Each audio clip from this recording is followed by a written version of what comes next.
গত মঙ্গলবার আমার প্রতিবেশী তার ড্রাইভওয়েতে পায়চারি করছিল, তার হাত শক্ত হয়ে মুঠোফোনে আঁকড়ে ছিল এবং এক বিশেষ ধরনের ডিজিটাল অ্যাড্রেনালিনের প্রভাবে সে কাঁপছিল।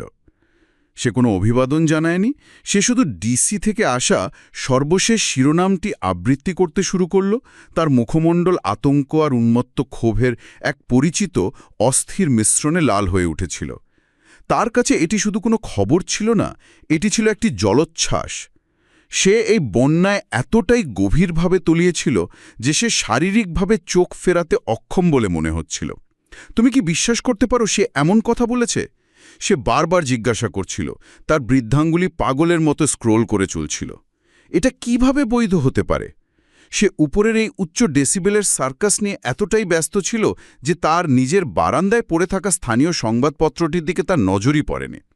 B4 পৃষ্ঠার এক কোণে লুকিয়ে থাকা একটি শুষ্ক আইনি প্রতিবেদন ছিল আসন্ন নির্বাচনী এলাকা পুনর্বিন্যাস চক্রের জন্য প্রশাসনিক নিয়মকানুন সমন্বয় বিষয়ক একটি রাজ্য কমিটির বৈঠক নিয়ে। যখন আমি এটি দেখানোর চেষ্টা করলাম, তার পায়ে ঠিক নিচেই ক্ষমতার আসল গিয়ারগুলো যে বদলাচ্ছে, সে সেদিকে প্রায় ভ্রুক্ষেপই করল না। ওসব তো স্রেফ একঘেয়ে আমলাতন্ত্র।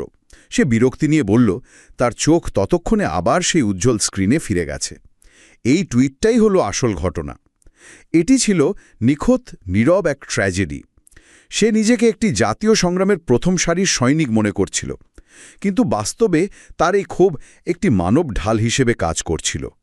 জাতীয় মঞ্চ থেকে ধেয়ে আসা বজ্রপাত এড়াতে সে এতটাই ব্যস্ত ছিল যে নিজের স্টেট হাউসের ছায়ায় চলা ছুরির লড়াইয়ের ব্যাপারে সে সম্পূর্ণ অন্ধ হয়েছিল। আমরা প্রায় আধুনিক রাজনৈতিক বিশৃঙ্খলাকে ব্যবস্থার ব্যর্থতা হিসেবে ভাবি, এমন এক লক্ষণ যে সবকিছু ভেঙে পড়ছে।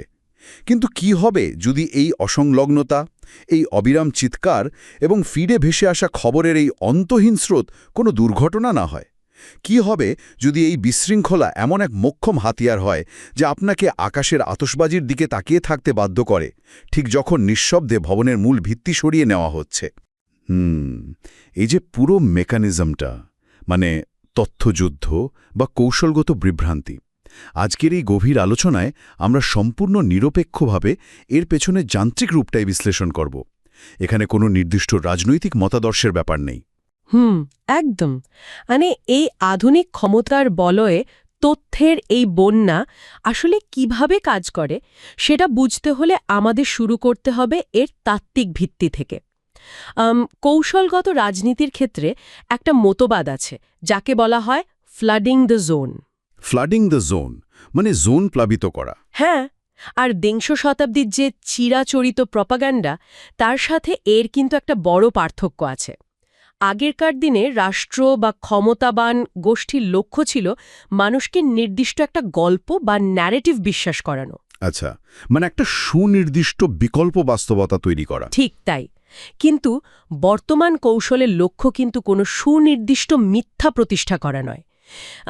এর আসল উদ্দেশ্য হল সত্যের অস্তিত্বের যে ধারণা, সেটাকেই সম্পূর্ণ ধ্বংস করে দেওয়া।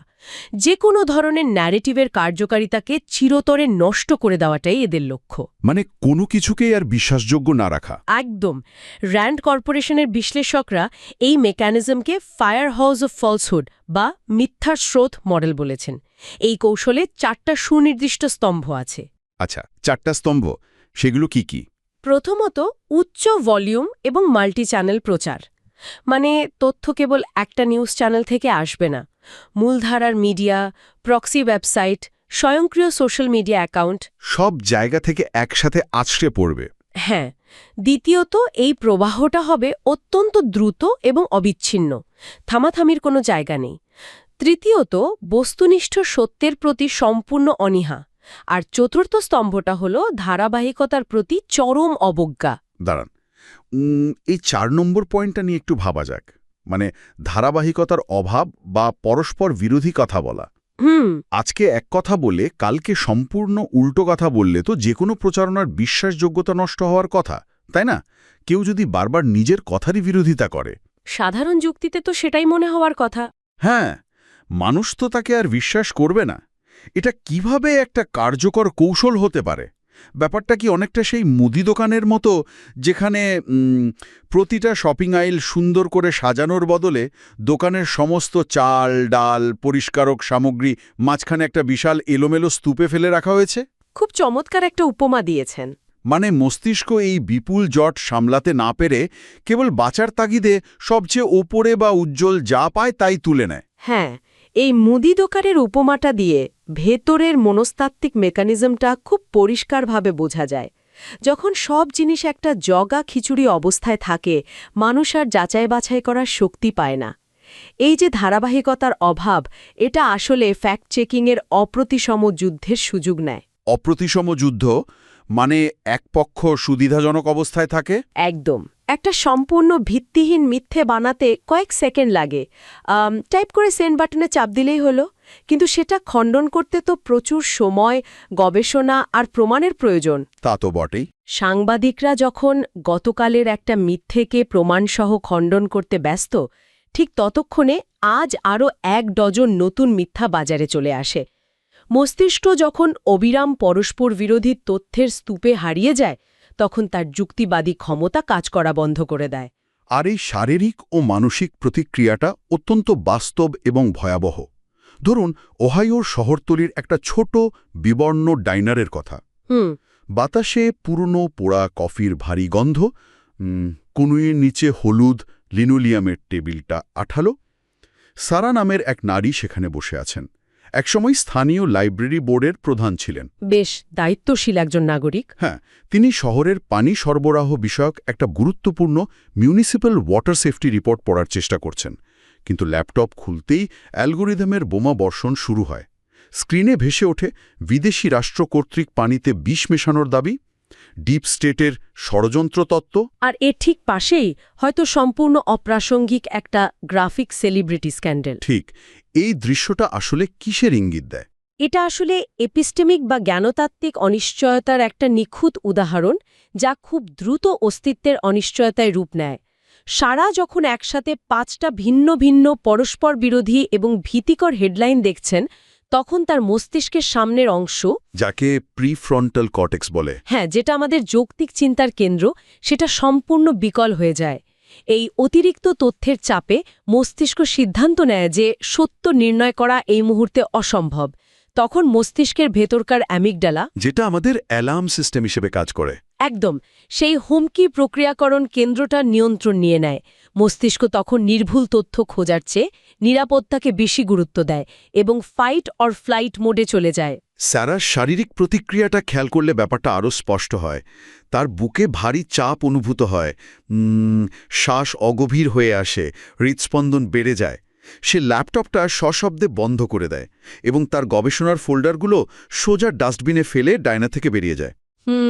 এখানে আমার একটা প্রশ্ন আছে।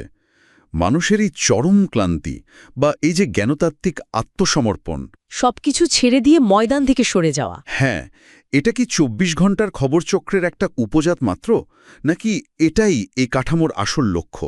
এটাই আসল লক্ষ্য। চরম ক্লান্তি এবং নৈরাশ্যবাদ তৈরি করাই হল মূল উদ্দেশ্য। সিস্টেমের কোনো প্রয়োজন নেই সারাকে নির্দিষ্ট কোনো মিথ্যা বিশ্বাস করানো।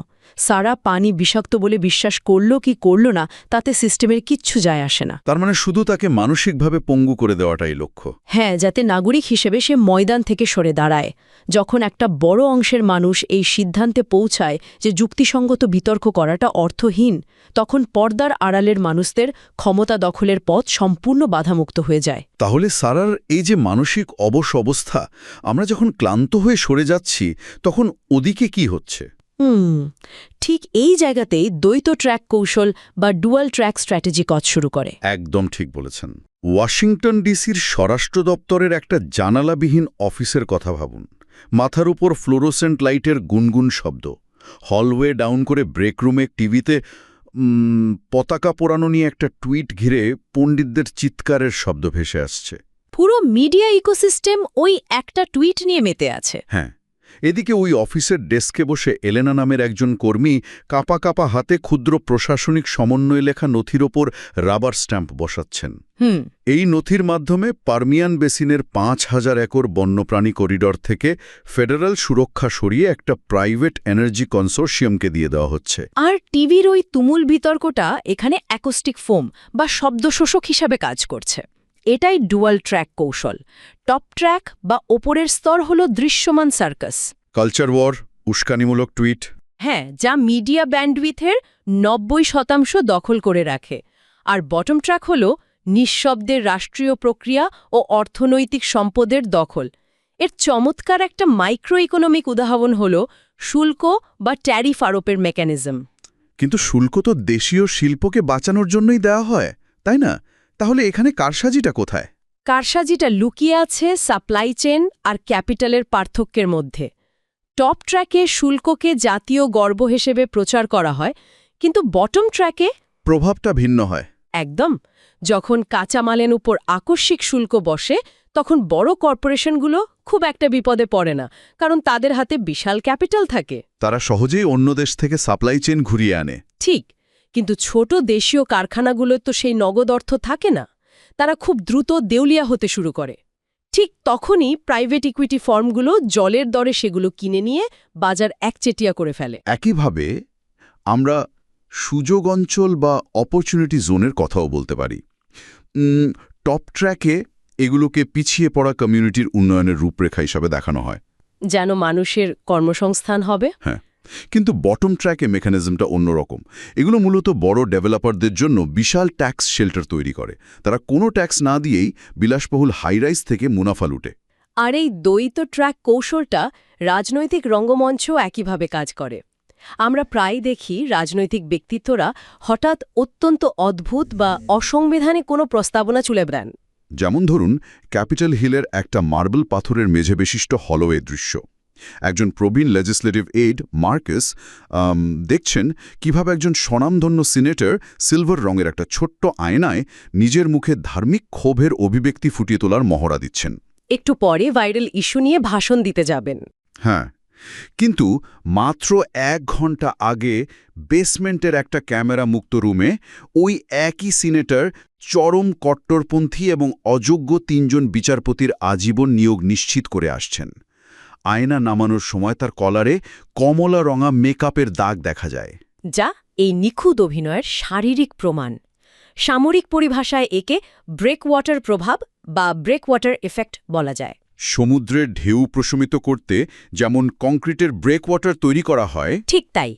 তেমনি তথ্যযুদ্ধে মিডিয়াকে বিভ্রান্ত করতে একটা ভাষাতাত্ত্বিক ফ্ল্যাশব্যাং বা ধোঁয়াশা তৈরি করা হয়। যখনই ব্যাকগ্রাউন্ডে বড় কোনো দুর্নীতির খবর বা বেসমেন্টে বিচারক নিয়োগ সম্পন্ন হয়, ঠিক সেই মুহূর্তে কানাডা দখল বা গ্রিনল্যান্ড কিনে নেওয়ার মতো অদ্ভুত প্রস্তাবনা ছুড়ে দেওয়া হয়। মানে সমাজের ওভারটার্ন উইন্ডো বা কোন কথাটা বলা গ্রহণযোগ্য সেটাকে এরা ইচ্ছা করেই অন্যদিকে ঘুরিয়ে দেয়। হ্যাঁ, মিডিয়া তখন এই ব্রেকওয়াটারে আছড়ে পড়ে। আর সাধারণ মানুষ চায়ের আড্ডায় এই উদ্ভট বিষয় নিয়ে বিতর্ক করে। ঠিক সেই সুযোগে নিঃশব্দে বিচারকরা নিয়োগ পেয়ে যান। মানুষের নজর সম্পূর্ণ অন্যদিকে সরিয়ে দেওয়া হয়।